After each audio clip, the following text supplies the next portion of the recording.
day 2. We did light on day 1 and a separation between light and dark.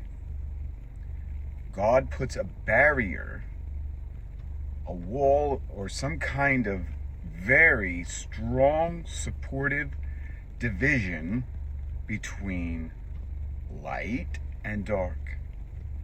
So when Jesus says, I would that you be cold, in Revelation chapter 3 to Laodicea, or hot, you're either walking in the light or you're walking in the dark. You can't walk in the middle because there's a barrier there. And if you're walking halfway, you're in the dark. On day 2, God develops the whole idea of a realm above. And again, we have a barrier.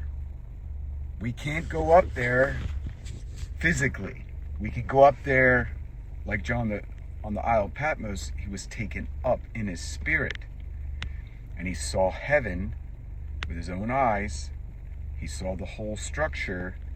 And he encountered all these beings. First it was Christ, and then it was his angels. And he saw the war that's coming upon the earth, because time does not exist above. So God separates the waters above from the waters beneath. Now you've established a direction up. We are underneath. Heaven is my throne. Earth is my footstool. He's going to bring all of his enemies and bring them under his feet, which are above. They are up. The throne is up. And because the Bible says we're going by the Bible. We're not going by anything else. We're not putting in our mind what we were taught in science class. Like I say often, heaven is got an outer edge, however big it is. It can be massively big. But it's not infinite, going on forever and ever in space. No. Heaven is distinct.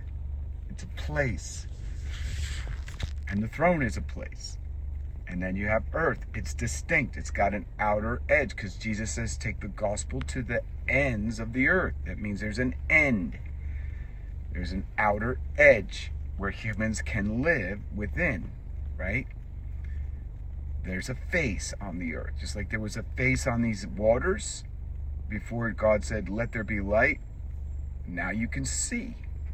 Now you can discern light and dark. Before God said, let there be light, you can't see anything. It's darkness. So there is no truth unless God provides it. And I'm saying the truth and the light are one thing. It's an energy. It's a power. It's a force you must reckon with. It's what you're going to deal with at the end of your days, when you have to give an account before God. What's the Bible called the book? The book of life. Life, light, right? Jesus shone.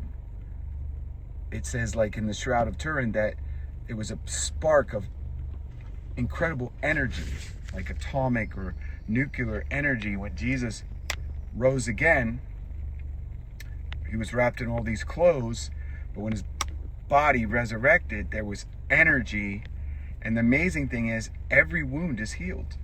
Even the stabbing into his side probably went way into his organs, way into his body, because it says blood and water flowed out.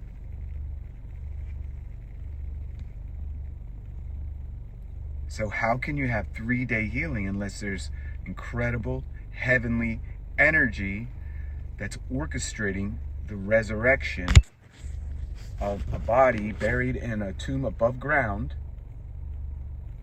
no decay, and it's got scars, but it's completely healed, and it's glorified. It was different. It was a different body when Jesus rose again, because when the disciples saw him, and when Mary came, and right, she was the first one there, and then he spoke, and she got the revelation. He goes, Rabboni.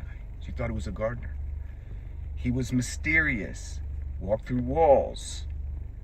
And then he was talking to the 2 disciples on the road to Emmaus, and their hearts burned within them.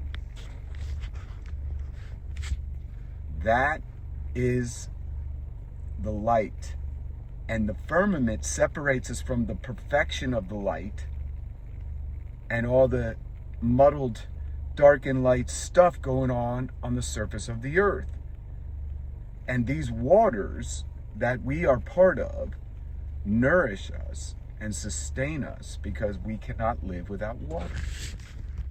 The fish can't live without water. The animals can't live without water. The birds can't live without water. The land itself needs water to grow grass. So all of this is on the first and second day. You have waters up, waters down. You have a barrier between up and down, and you have a barrier between light and darkness. And when you take in day one, you have a 12-hour light, a 12-hour dark. It's cut in half. That is God. God is the divider. God is the separator. God is the one who reckons you're a sheep, you're a goat. You're heaven bound, you're hell bound. Dividing line. So that's what we're going to establish on day 2.